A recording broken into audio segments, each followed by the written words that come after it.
CDS 2 2021 में आए हुए पॉलिटी के सभी क्वेश्चंस का आंसर देखेंगे और एक्सप्लेनेशन देखेंगे, बाकी ऑप्शंस क्यों गलत हैं।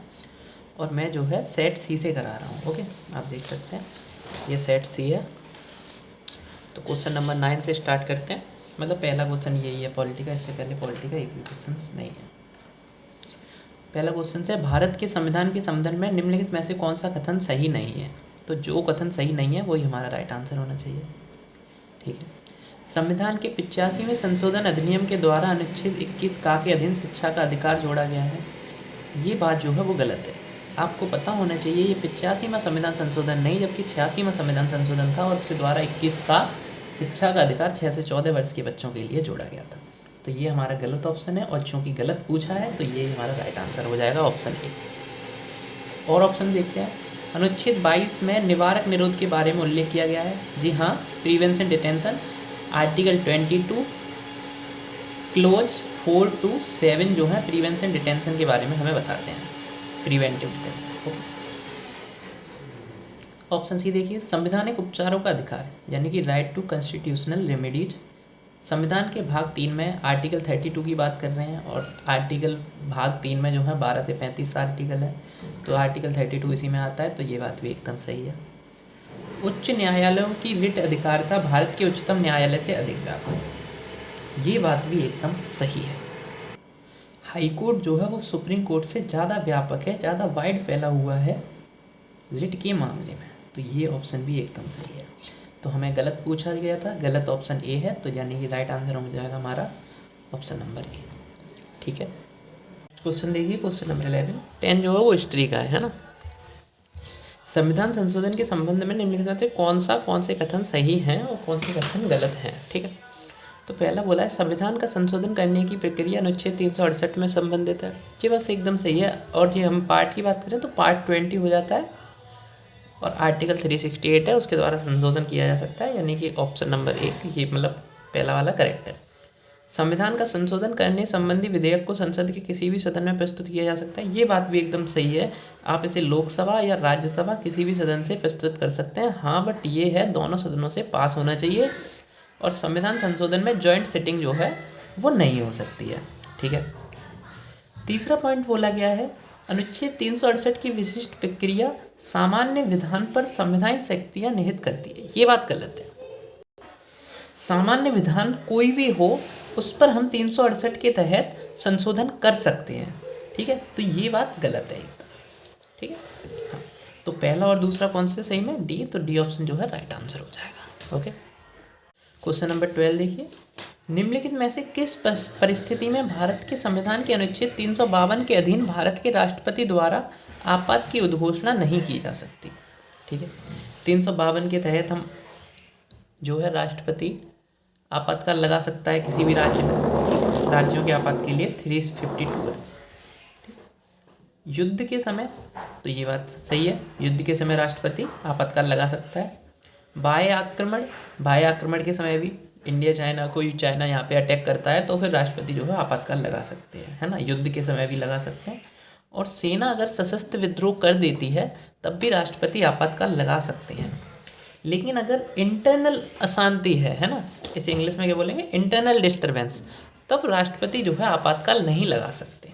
ओके, तो ऑप्शन सी जो है वो हमारा राइट आंसर हो जाएगा। आंतरिक अशांति है तो उस टाइम पे राष्ट्रपति आपातकाल नहीं लगा सकते। बाय।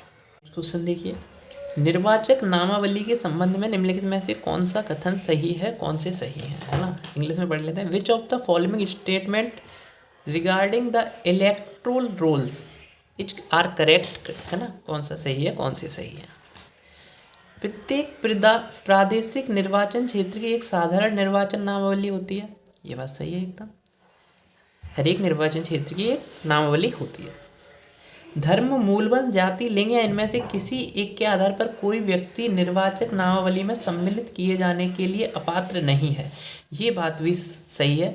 जब हम धर्म, जाति, मूल, जाति, लिंग के आधार पर हम भेदभाव नहीं कर सकते आर्टिकल 15 के तहत, तो इसमें भेदभाव भी नहीं कर पाएंगे। और जब यहाँ पे लिखा गया है नहीं है, तो ये बात एकदम सही है। इसके आधार पर भेदभाव नहीं करा जा सकता, तो ये बात भी एकदम सही है। फर्स्ट सेकंड दोनों सही है। ठीक है, थर्ड वाला देखते हैं। भारत का कोई नागरिक कोई भी नागरिक, सिटीजन की बात हो रही है ना, जो कम से कम 18 वर्ष की आयु का है, या फिर लड़की, फीमेल, मेल कोई भी है, अपना मतदान कर सकता है, सकती है, जब तक कि किसी समुचित विधानमंडल की किसी विधि के अधीन उसे निरहरित, डिस्क्वालीफाइड नहीं कर दिया जाता। ये बात भी एकदम सही है। 18 वर्ष के आयु का कोई भी व्यक्ति, कोई भी नागरिक जो है वो वोट दे सकता है, जब तक वो डिस्क्वालीफाइड नहीं कर दिया जा सकता है ना।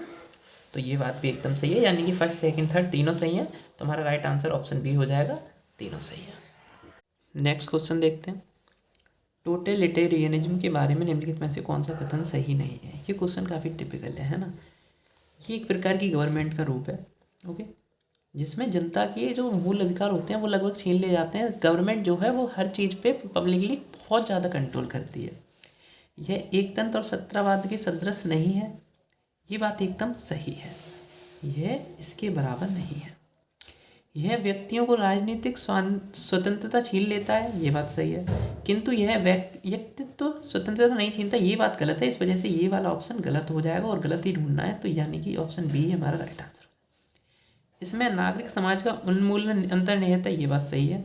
नागरिकों का जो है एबोलिशन ऑफ सिविल सोसाइटी खत्म हो जाती है, ये बात एकदम सही है।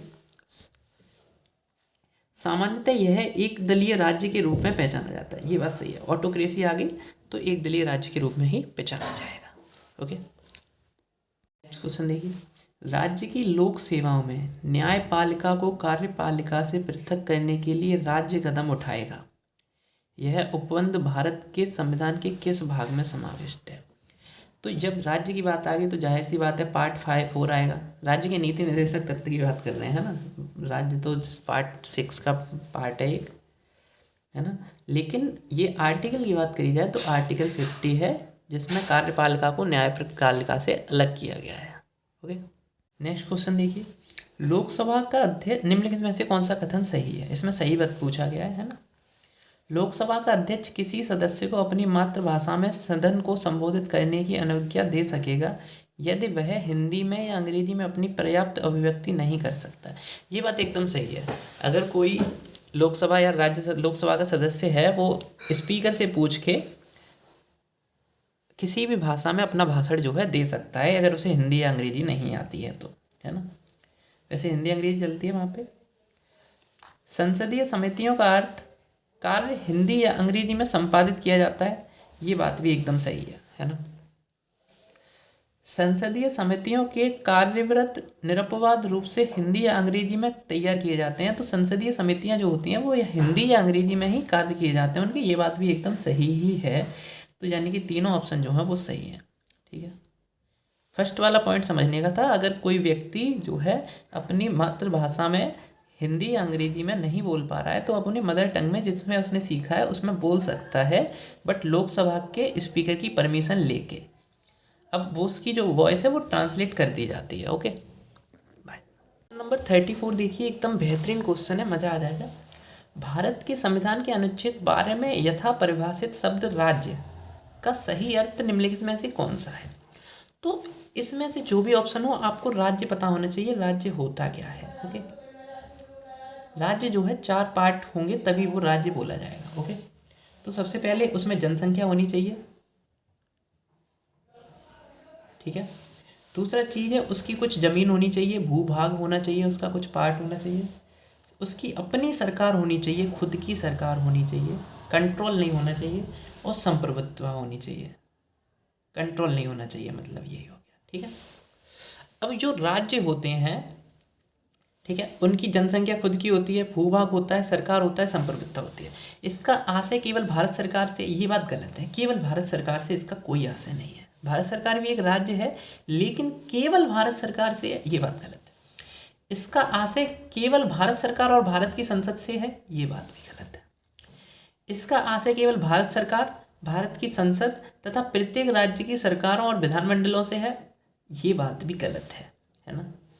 ये सब चीज़ें तो और में भी पाई जाती हैं। ऑप्शन डी देखिए जो राइट आंसर है इसका आशय केवल भारत सरकार, इसका आशय भारत सरकार, केवल नहीं लगाया, इसका आशय भारत सरकार, भारत की संसद, प्रत्येक राज्य की सरकारों, विधानमंडलों तथा भारत के राज्य क्षेत्र के भीतर सभी स्थानीय और अन्य प्राधिकारियों से है। ये बात एकदम सही है। बिजली विभाग है वो भी एक राज्य के रूप में ही कार्य करता है। ओके, क्वेश्चन नंबर 35, राज्यसभा में स्थानों सीटों के संबंध में निम्नलिखित में से सबसे बड़ा राज्य कौन सा है? तो यूपी में 100 सीट है, उसके बाद बिहार ही आता है, तो बिहार सबसे बड़ा राज्य है। ओके, ये वाला क्वेश्चन देखिए, भारत के संविधान के किस अनुच्छेद के अंतर्गत पंचायतों में महिलाओं के लिए स्थानों सीटों का आरक्षण उपबंध किया गया है? ठीक है, अब ये आपको पता होगा कि 243 से संबंधित है, क्योंकि पंचायत आ गया। तो 243 में आपको पता होना चाहिए 29 विषय हैं, 29 विषय हैं। तो 29 सब्जेक्ट्स में से महिलाओं के लिए सीटों का आरक्षण, ये कौन से सब्जेक्ट की बात है? 243 खा गा घा डा। ओके, तो इसका राइट आंसर है 243 डी। ओके, 243 डी में लिखा गया है कि महिलाओं के लिए सीटें आरक्षण होंगी जो 1/3 होगा, है ना। SC ST की महिलाओं के लिए 1/3 सीटें जो हैं वो आरक्षित होंगी। क्वेश्चन नंबर 40, निम्नलिखित में से कौन सा राष्ट्रीय आंदोलन में उदारवादी राजनीतिक प्रणाली नहीं है? ठीक है, उदारवादी का एक मतलब एक तरह से पूंजीवाद होता है, जो पूंजीवाद का समर्थन करते हैं और उन्हें उदारवादी कहा जाता है। विदेशी शासन को उखाड़ फेंकना, ये बात गलत है, ये पूंजीवाद या उदारवादियों का रूप नहीं है। ओके, तो ये बात जब गलत है, उसने गलत ही पूछा है, तो यही हमारा राइट आंसर हो जाएगा। संवैधानिक आंदोलन, ये महात्मा गांधी जी करते थे, तो ये जो है पूंजीवाद का समर्थन नहीं है। संवैधानिक आंदोलन जो हो रहे हैं, धीमी व्यवस्थित राजनीतिक प्रगति, ये भी इसका उदारवादी से कोई संबंध दूर दूर तक नहीं है। जनमत संग्रह, ये भी कोई नहीं है ना, उदारवादी इसमें नहीं आता है। ये सब गांधीवाद के रूप दिए गए हैं। क्वेश्चन नंबर नेक्स्ट देखिए 51 है, निम्नलिखित में से किस राष्ट्र के परिसंघ को अनस्वर राज्यों का अनस्वर संघ के रूप में वर्णित किया जाता है? ठीक है, इंग्लिश में देखते हैं, the federation of which, federation आपको पता होना चाहिए कि USA में फेडरेशन ही चलता है, of which on one of the following state has been described as an indestructible union of indestructible state, है ना, जो भी है, इंग्लिश थोड़ी वीक है। तो आंसर इसका हो जाएगा USA, संयुक्त राज्य अमेरिका, है ना। संयुक्त राज्य अमेरिका एक फेडरेशन है, परिसंघ है, और जबकि भारत एक यूनियन है। ठीक है, क्वेश्चन देखते हैं 53, निम्नलिखित में से कौन सा कथन सही नहीं है? ठीक है, गलत कथन पहचानना है आपको। इलाहाबाद उच्च न्यायालय का एक न्यायपीठ बेंच लखनऊ में, ये बात सही है। इलाहाबाद के एक और न्यायपीठ है लखनऊ में जो बैठती है, ठीक है, बेंच। मध्य प्रदेश उच्च न्यायालय का एक न्यायपीठ ग्वालियर में है, ये बात भी सही है। राजस्थान उच्च न्यायालय जोधपुर में स्थित है, ये बात भी सही है। गुवाहाटी उच्च न्यायालय का कोई न्यायपीठ नहीं है, ये बात गलत है। गुवाहाटी उच्च न्यायालय का कोई न्यायपीठ नहीं है, ये बात गलत है, उसका भी न्यायपीठ है, यानी कि ऑप्शन नंबर डी जो है वो हमारा राइट आंसर हो जाएगा। नेक्स्ट क्वेश्चन, संसद सदस्यों की निर्भरता के लिए निम्नलिखित में से कौन सी एक शर्त नहीं है? ठीक है, मतलब संसद सदस्यों को कैसे डिस्क्वालिफिकेशन किया जा सकता है, उसके लिए जो शर्तें हैं उनमें से कौन सी एक शर्त जो है वो नहीं है? किसी विदेशी राज्य की नागरिकता स्वेच्छा से अर्जित करना, अगर उसने विदेशी नागरिक राज्य की नागरिकता स्वेच्छा से अर्जित कर ली है तो उसकी जो सदस्यता है, नागरिक सदस्यता, वो खो दी जाएगी। ठीक है, संसद सदस्य की खो दी जाएगी, तो ये बात एकदम सही है। आपसे पूछा कौन सा सही नहीं है। राष्ट्रीय महिला आयोग का अध्यक्ष पद धारण करना, ये बात जो है वो एकदम गलत है। ठीक है, राष्ट्रीय महिला आयोग का अध्यक्ष पद ग्रहण कर लेता है तो संसद सदस्य की उसकी अनिवार्यता हो जाएगी, ये बात एकदम गलत है। ओके, तो ये गलत पूछी गई है, यही राइट आंसर हो जाएगा हमारा। सदस्य सदन में पूर्व अनुमति के बिना मतदान प्रवृत्त करता है, ये बात भी सही है एकदम, तो सही है, तो ये तो हमें चाहिए नहीं सही वाले, हमें तो गलत वाले चाहिए।